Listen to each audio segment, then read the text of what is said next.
नमस्कार, मैं हूं पवन त्यागी। मोदी जी का एक दैनिक जागरण में एक इंटरव्यू छपा है और उस इंटरव्यू में उन्होंने वो रहस्य खोला है जिस रहस्य में उन्होंने बताया कि किस तरह से पार्टी काम करती है। अभी हाल ही में चर्चा हो रही थी और दैनिक जागरण के एक रिपोर्टर ने उनसे वार्ता करते हुए एक सवाल पूछ लिया कि आपने अभी हाल ही में जो 5 राज्यों के विधानसभा चुनाव हुए हैं उसमें 3 में भारतीय जनता पार्टी की सरकार बनी है।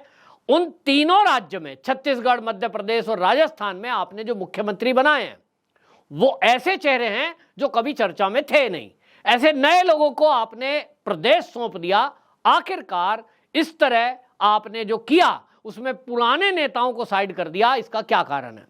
इस पर मोदी जी ने जो बोला वो पूरे भारतीय जनता पार्टी के नेताओं को और पार्टी के में जो शामिल होना चाहते हो उन सबको समझना चाहिए। मोदी जी ने उसमें विस्तार से खोल दिया कि देखिए, जो मीडिया में अपने आप को ब्रांडिंग अच्छी करते हैं, जो हाईलाइट कर ले जाते हैं, ऐसा नहीं है कि पार्टी उन्हीं पर ध्यान रखती है। उन्होंने कहा कि यह दुर्भाग्य है कि जो मीडिया है वो केवल एक परिवार पर फोकस रखती है या एक व्यक्ति पर फोकस रखती है। अब ये जो बयान आया है मोदी जी का, इससे आपको बताएं कि भारतीय जनता पार्टी के नेताओं को सीख लेनी चाहिए, खास तौर पे उन नेताओं को जो मोटे पैसे खर्च करके अपने लिए पीआर कंपनी हायर करते हैं, मीडिया में आने के लिए जोड़ तोड़ पता नहीं क्या क्या करते हैं कि मीडिया में हमेशा बने रहें। उनके लिए ये एक सीख है। मोदी जी ने यह इशारा कर दिया है 2024 के लिए भी और अगले आने वाले नेताओं के लिए भी। उन्होंने उदाहरण दिया, उन्होंने कहा भाई जिनको आप नया बताते हैं हमारे लिए तो वो एक कार्यकर्ता है और कार्यकर्ता के तौर पर जिस तरह से उनका त्याग, तपस्या और बलिदान है वो हमारी नजर में है। उन्होंने उदाहरण दिया कि पुष्कर सिंह धामी 2 बार से लगातार विधायक बन रहे थे, युवा भी हैं, अखिल भारतीय विद्यार्थी परिषद से छात्र राजनीति से शुरुआत की है।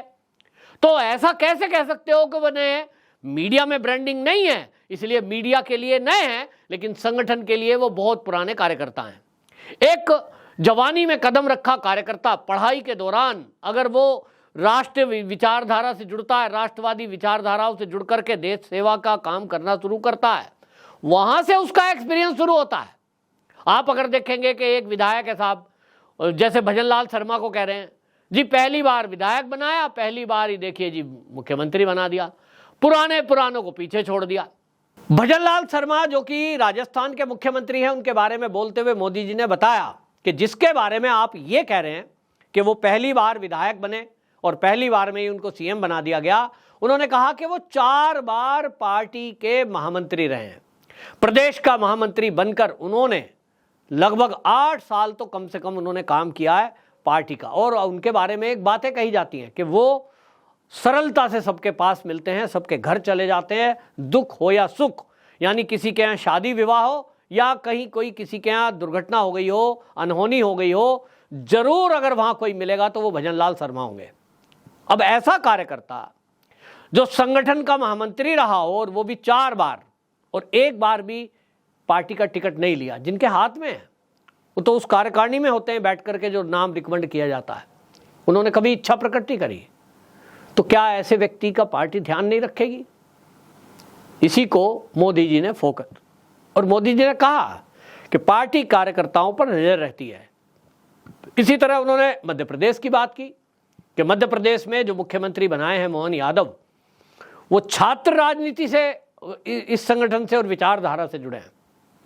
अखिल भारतीय विद्यार्थी परिषद की बैकग्राउंड वो वहां से शुरू होती है और उसके बाद लंबा उनका अनुभव रहा है।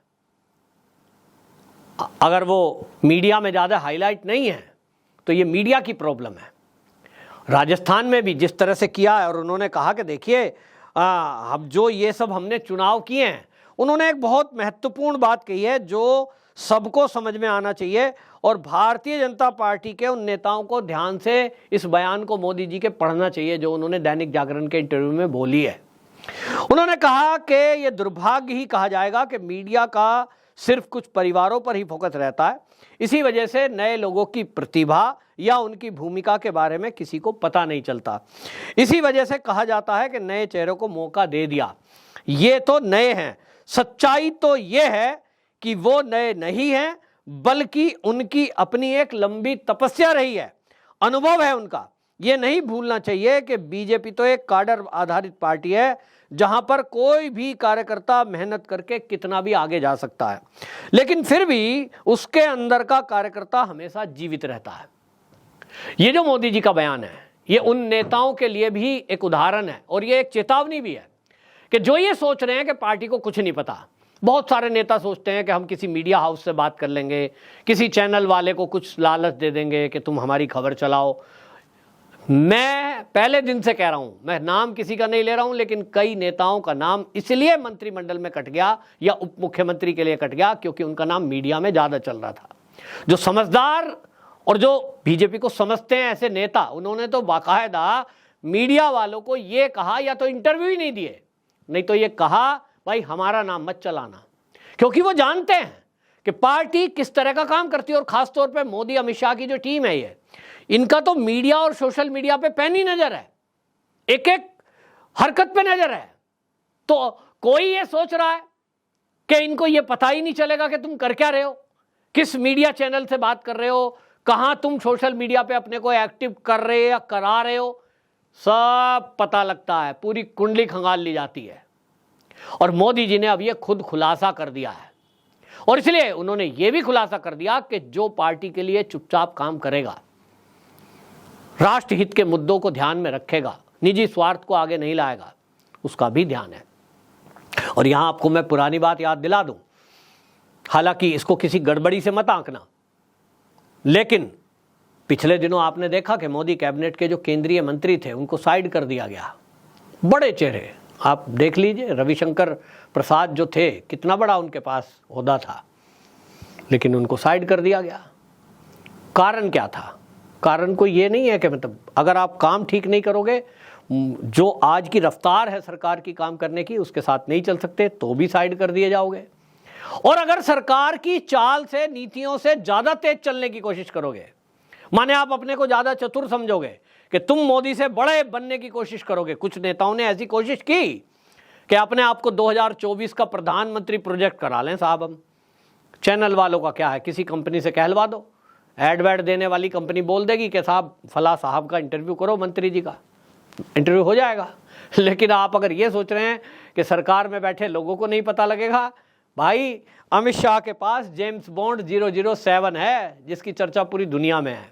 तो भारतीय जनता पार्टी के नेता ये समझ लें कि मोदी जी ने तो बोल दिया है, ये अमित शाह बोलते नहीं है, केवल करते हैं।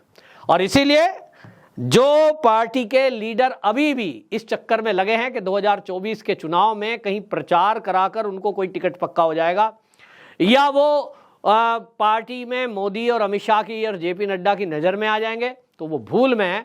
अगर वो नज़र में आएंगे तो वो एक ही तरीका है, वो है देश के लिए काम। देश के लिए, समाज के लिए आप काम करोगे, आपकी एक छवि बनेगी और उसके बाद आपको चुन लिया जाएगा। यहां मैं एक बात और ऐड कर दूं, कुछ नेताओं में ये अहंकार आ जाता है काम करते करते, पार्टी में किसी पद पे रहते हुए, चाहे मंत्री पद पे रहते हुए, संगठन में कुछ रहते हुए, कि मैं तो बहुत बड़ा हूं, मेरी वजह से ही तो पार्टी जीत रही है। ये जो मैं है, ये अहंकार जो है किसी के अंदर, ये भी पार्टी में नजर में रहता है और अगली बार आपको फिर धरातल पे ला दिया जाता है। पार्टी को इससे कोई नुकसान नहीं होना, पार्टी के पास एक से एक बेहतरीन कार्यकर्ता है, एक लंबी लाइन है। और आपको बता दूं, युवाओं की इस समय एक बहुत बड़ी फौज भारतीय जनता पार्टी के पास खड़ी है देश हित में काम करने के लिए। भारतीय जनता युवा मोर्चा के वो सिपाही, और दूसरा अखिल भारतीय विद्यार्थी परिषद के सिपाही, जो छात्र राजनीति से इस देश की नीति को जानते हैं और राष्ट्र हित में काम करते हैं। वो लंबा अनुभव लेकर के आते हैं और उसी में से फिर अगर किसी को कोई बड़ी सी भी जिम्मेदारी दे दी जाए, निभा लेता है। और इसीलिए मोदी जी के इस इंटरव्यू में उन्होंने भविष्य की राजनीति का भी संदेश दे दिया है, और वर्तमान में जो सवाल उठ रहे हैं कि मैं तो वहां नहीं जाऊंगा, मैं तो ये नहीं जाऊंगा, उन सबका उत्तर दे दिया है। और जो मैं हमेशा एक लाइन बोलता हूं, उसको फिर से बोल देता हूं कि उन्होंने भारतीय जनता पार्टी के पुराने और नए सभी नेताओं को एक संदेश दे दिया है, बगैर बोले, कायदे में रहोगे तो फायदे में रहोगे। आपकी क्या राय है? कमेंट बॉक्स में जरूर बताएं। वंदे मातरम।